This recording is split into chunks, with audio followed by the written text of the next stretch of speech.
this video, we're going to spend a minute showing you how to do inline translations to change field names. I'm going to look up a company, and let's say I'm using Sage CRM, and I like a lot of these fields, but I want to call them something different because my company uses a different vernacular. So instead of segment, perhaps we call this drop-down industry. So professional services, IT, construction, we don't call it segment, we call it industry, and territory we call area. Just an example that I'm going to use to illustrate my point. So if we want to change the names of these fields, one of the quick and easy ways to do it is going to your administration,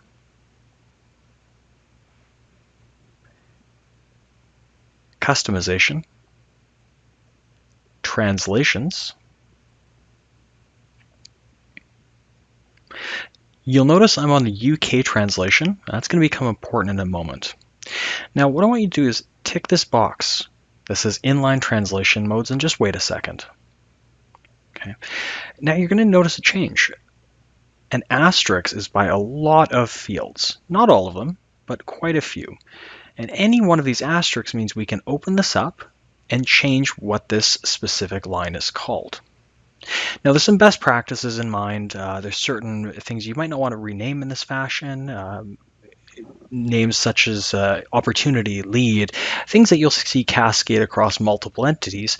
However, for some quick work, this often does the trick. So let's go back to our area where it says segment, and we're wanting to change that to industry. So I'm just going to tick or click that little green icon. And again, I'm on the UK translation, so I'm just going to call this industry. Okay. Now you'll notice US, French, so depending on what language set you're using. And then I'm going to click Save. Next, territory, we're changing that to area.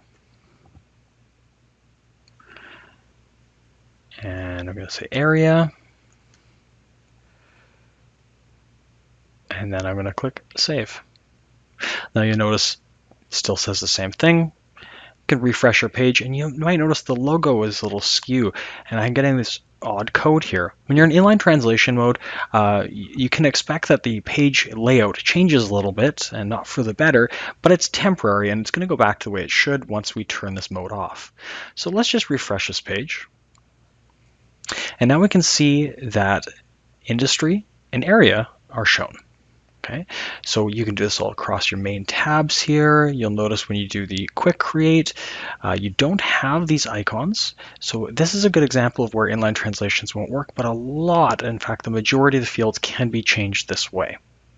So lastly, just to finish things off, let's of course remember to turn this mode off. So let's go back into our administration, untick the inline translation, and then just refresh the page, and we're going to go back to a regular mode. Now, after showing you this, we of course do need to emphasize the importance of making any changes on a test environment before you do your actual live production changes.